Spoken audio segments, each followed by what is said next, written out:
Hello, everybody. It is John, and I am back with another Blue-Eyed Thoughts. This past weekend, I celebrated my son's, turn some lights on here, celebrated my son's 4th birthday. It's a big event. For those of you that are parents, you just know how fast they keep growing. So it's all new for me, but it's been utterly amazing. See if I get some better light here.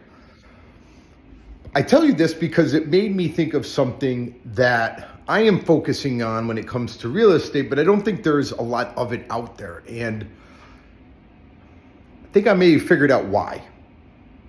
So real estate is investing, or just real estate in general, is supposed to be a long game, right? That's what you're taught there. That's what we're taught. That's the industry kind of standard.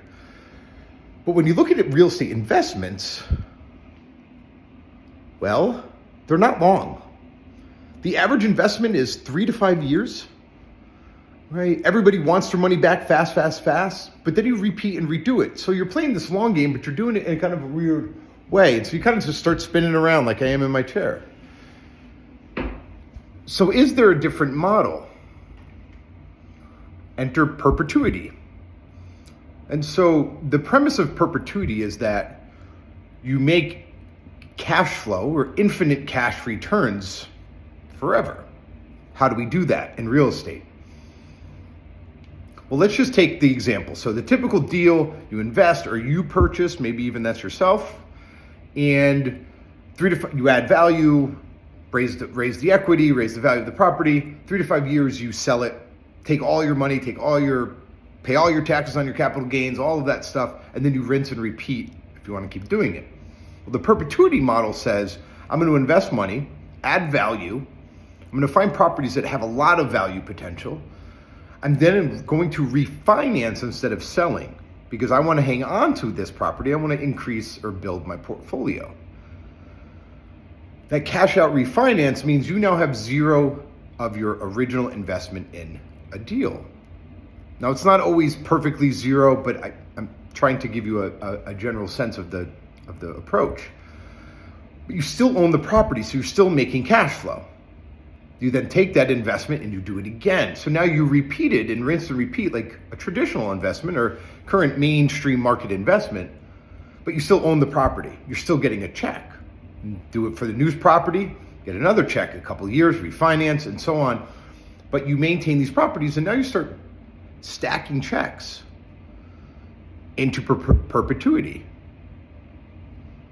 Now, perpetuity doesn't have to be forever, but maybe it's 20 years, maybe it's 30 years. So why aren't more people doing this? And there are a fair amount of the bigger players that do it, but why aren't more individuals doing it?